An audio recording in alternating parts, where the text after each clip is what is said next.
റസാഖ് കസവ് തട്ടത്തിന്റെ ഇന്നത്തെ എപ്പിസോഡിലേക്ക് എല്ലാ പ്രേക്ഷകർക്കും സ്വാഗതം. ഒരു നേരത്തെ ആഹാരത്തിന് പോലും വഴിയില്ലാതെയായിരുന്നു മുഹമ്മദ് നബിയും റസൂലിന്റെ പുന്നാര മകൾ ഫാത്തിമ ബീവിയും ഫാത്തിമ ബീവിയുടെ പ്രാണപ്രിയനായ അലി അവർകളും അക്കാലത്ത് ജീവിച്ചിരുന്നത്. ഒരു പഴം തിന്നാൻ ആഗ്രഹം പ്രകടിപ്പിച്ച ഫാത്തിമ ബീവിക്ക് അലി ജോലി ചെയ്ത് പഴവുമായി വരുമ്പോഴാണ് വഴിയരികിൽ വിശന്നു പൊരിഞ്ഞ ഒരു ഫക്കീർ ആ പഴത്തിനായി ആവശ്യപ്പെടുന്നത്. പഴം ഫക്കീറിന് കൊടുത്ത് വെറും കൈയുമായി വീട്ടിലേക്ക് മടങ്ങിയെത്തിയ അലിയെ ഫാത്തിമ ബീവി സമാശ്വസിപ്പിക്കുന്ന ഒരു ശ്രദ്ധേയമായ ഇശൽ. രചന MK പള്ളിക്കര, ആലാപനം കണ്ണൂർ ഷെരീഫ്.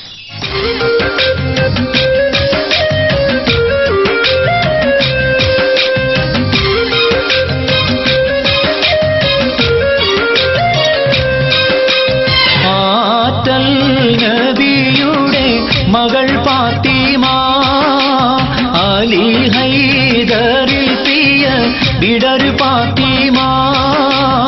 ആറ്റൽ നബിയുടെ മകൾ ഫാത്തിമ അലി ഹൈദറിൽ പ്രിയ വിടർ ഫാത്തിമ. ആശിച്ചോരുരുവാൻ പഴം തിന്നുവാൻ അത് പറഞ്ഞു വാങ്ങാൻ. ആശിച്ചോരുവാൻ പഴം തിന്നുവാൻ അത് കുമാരനോട് പറഞ്ഞു വാങ്ങാൻ.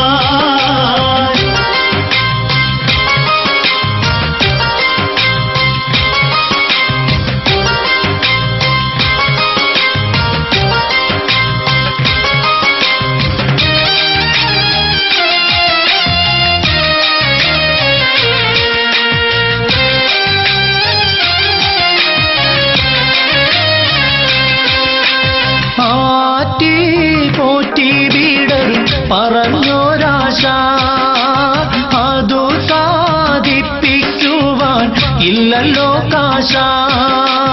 ആറ്റി പോറ്റി വീടർ പറഞ്ഞോരാശ അതു സാധിപ്പിക്കുവാൻ ഇല്ലല്ലോ കാശ.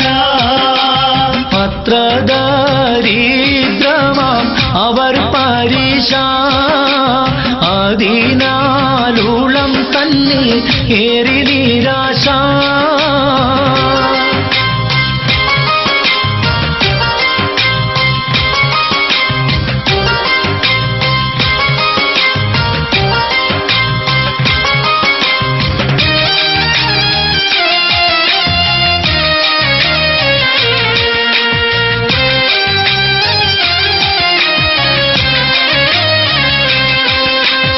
ഏറെ ചിന്തിച്ചില്ല തൊഴിലിനു പോയി എടുത്ത കൂലി വാങ്ങി പഴവുമായി.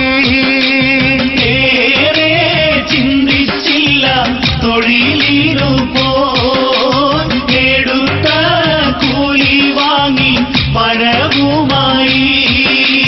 വരുന്ന വഴി തന്നിൽ ഒരു ഫക്കീർ വിശന്നു പോരിഞ്ഞു തൂകുന്നു കണ്ണീര്.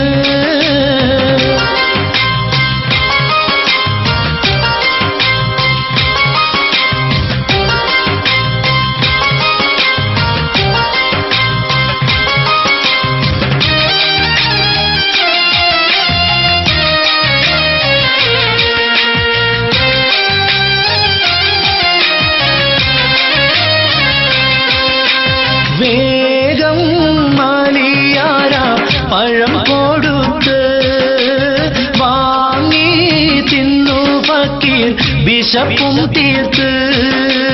വേഗം മാലിയാര പഴം കൊടുത്ത് വാങ്ങി തിന്നു ഫക്കീർ വിശപ്പും തീർത്ത്.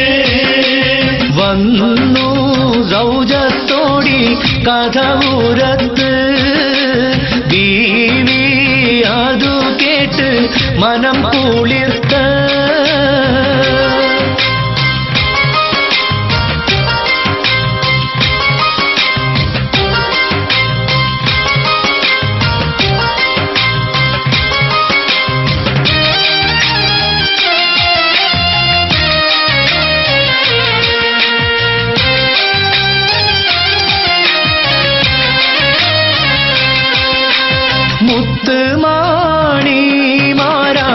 നിങ്ങൾ ചെയ്തത് എത്ര മഹത്തായ കാര്യമെന്നോർത്ത്. മുത്തുമാണിമാല നിങ്ങൾ ചെയ്തത് എത്ര മഹത്തായ കാര്യമെന്നോർത്ത്. ഏറെ പഴം തിന്നതിലും സന്തോഷം എന്റെ കൽബിലിന്ന് എത്ര ഉന്മേഷം. ആറ്റൽ നബിയുടെ മകൾ ഫാത്തിമ അലി ഹൈദറിൽ പ്രിയ വിടർ ഫാത്തിമ. ആറ്റൽ നബിയുടെ മകൾ ഫാത്തിമ അലി ഹൈദറിൽ പ്രിയ വിടർ ഫാത്തിമ. ചോരൂറുമാൻ പഴം തിന്നുവാൻ അത്